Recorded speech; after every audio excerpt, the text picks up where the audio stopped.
हर हर महादेव, जय महाकाल। स्वागत है आपका कहानी मंगल चैनल पर। आप देख रहे हैं आपका अपना चैनल कहानी मंगल। क्या हो अगर एक रात ठीक 2:17 आपके फोन पर अनजान नंबर से वॉइस नोट आए और उस वॉइस नोट में कोई आपका नाम लेकर कहे 3 दिन। क्या होगा जब आप उसे उसे मजाक समझकर नजरअंदाज कर देंगे,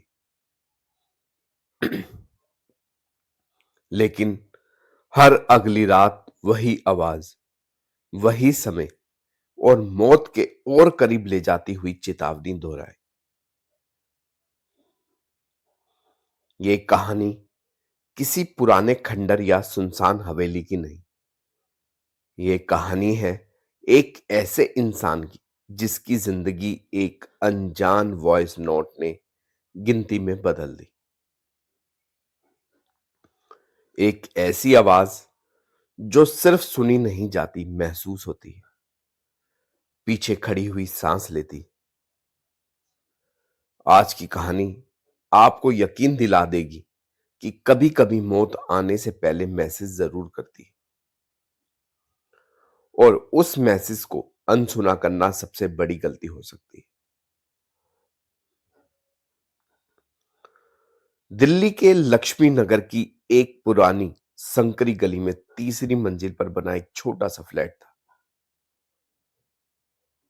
जहां 27 साल का अंकित अकेला रहता था।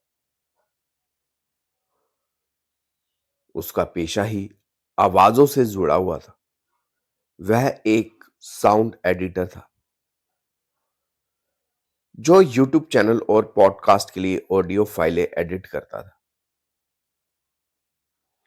उसके लिए चीखें, हल्की आवाजें, कर्राहें, डरावनी बैकग्राउंड साउंड, सब सिर्फ फाइलें थी जिन्हें काटना, साफ करना और बेहतर बनाना उसका रोज का काम था। लेकिन उसे अंदाजा भी नहीं था कि एक दिन एक आवाज उसकी जिंदगी को एडिट कर देगी, हमेशा के लिए। उस रात घड़ी में 2:17 हो रहे थे।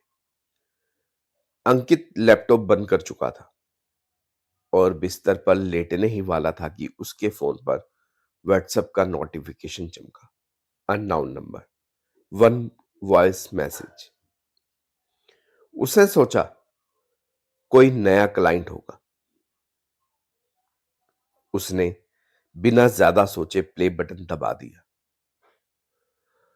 पहले 5 सेकंड पूरी तरह सन्नाटा था, इतना गहरा कि उसे लगा शायद फाइल खराब है।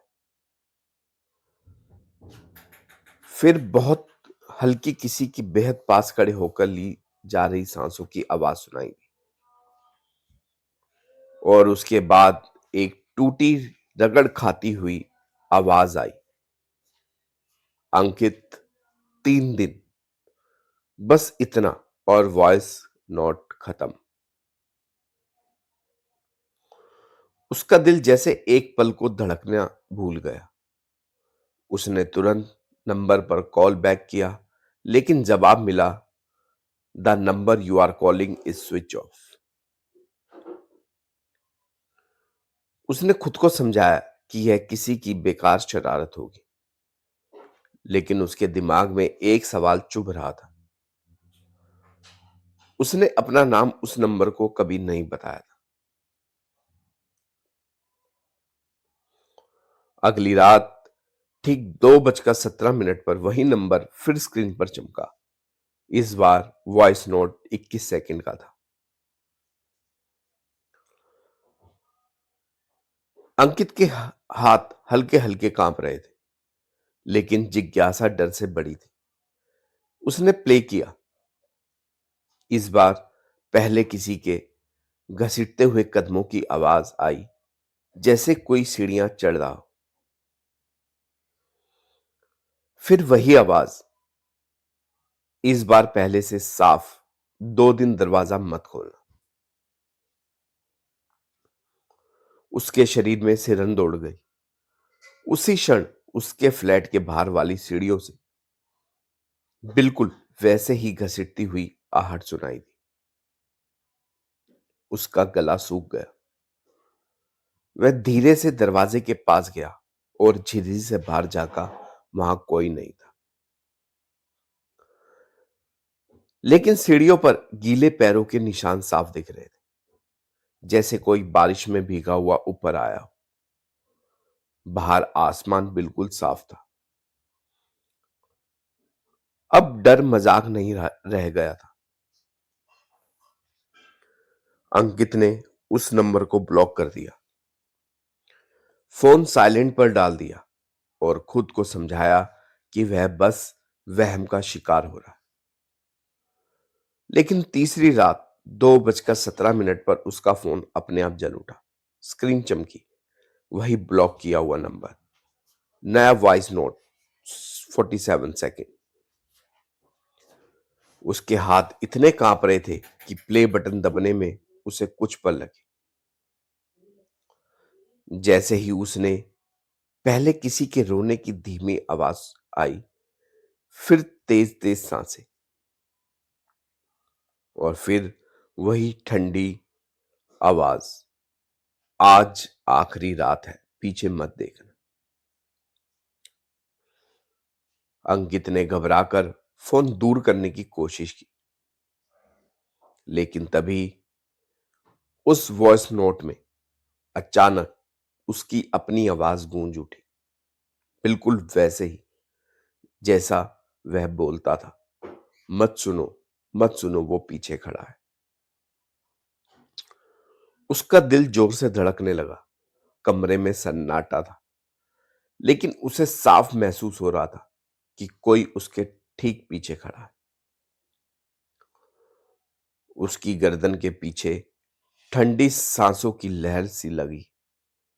उसने खुद को समझाया कि वह दिमाग का खेल है। उसने हिम्मत जुटाई और धीरे धीरे गर्दन घुमाने लगा। तभी फोन की स्क्रीन पर टाइमर 46 से 47 पर पहुंचा और वॉइस नोट की आखिरी सेकंड में एक अजीब सी फटी हुई हंसी गूंजी। ऐसी हंसी जिसमें इंसानियत का नामो निशान नहीं था। उसी पल उसके कमरे की लाइट टिमटिमाई और बंद हो गई। अगली सुबह पड़ोसियों ने देखा कि अंकित के फ्लैट का दरवाजा आधा खुला है। अंदर सब कुछ सामान्य था। लैपटॉप टेबल पर, फोन फर्श पर पड़ा हुआ, लेकिन अंकित नहीं था। पुलिस आई, जांच हुई, लेकिन कोई जबरदस्ती के निशान नहीं मिले। बस उसके फोन में आखिरी भेजा गया एक वॉइस नोट मिला, जो रात 2:17 पर किसी अनजान नंबर पर गया था। उस वॉइस नोट में सिर्फ 13 सेकंड की आवाज थी। पहले सन्नाटा, फिर हल्की सी सांसें, और फिर अंकित की टूटी हुई आवाज। 3 दिन। और उसके बाद से कहते हैं, हर कुछ महीनों में किसी नए शहर में किसी नए नंबर पर ठीक 2:17 पर एक वॉइस नोट आता है। पहले सन्नाटा, फिर सांसें, और फिर किसी का नाम, और सिर्फ 3 दिन। और वो आदमी जिसके मोबाइल पे मैसेज आता है, वो 3 दिन बाद गायब हो जाता है। किसी को आज तक कुछ नहीं पता कि आखिर ऐसा हो क्यों रहा है और कैसे। कभी कभी डर दरवाजा तोड़कर अंदर नहीं आता, वह बस एक नोटिफिकेशन बनकर आपकी स्क्रीन पर चमकता है। अंकित की कहानी यहीं खत्म नहीं होती, क्योंकि सवाल आज भी जिंदा है। अगर वह वॉइस नोट सच में चेतावनी था, तो चेतावनी किससे थी और किसके लिए? अगली बार जब रात के सन्नाटे में आपका फोन बिना बिना वजह जल उठे, तो सोचिएगा, हर अनजान नंबर सिर्फ एक कॉल नहीं होता। कुछ आवाजें सुनी नहीं जाती, वे चुनी जाती हैं। और अगर ठीक 2:17 पर आपको कोई हल्की आवाज में आपका नाम ले, तो शायद पीछे मुड़कर देखने की गलती मत कीजिएगा। तो दोस्तों, ये कहानी एक ऐसे वॉइस नोट की थी जो अभी तक कोई नहीं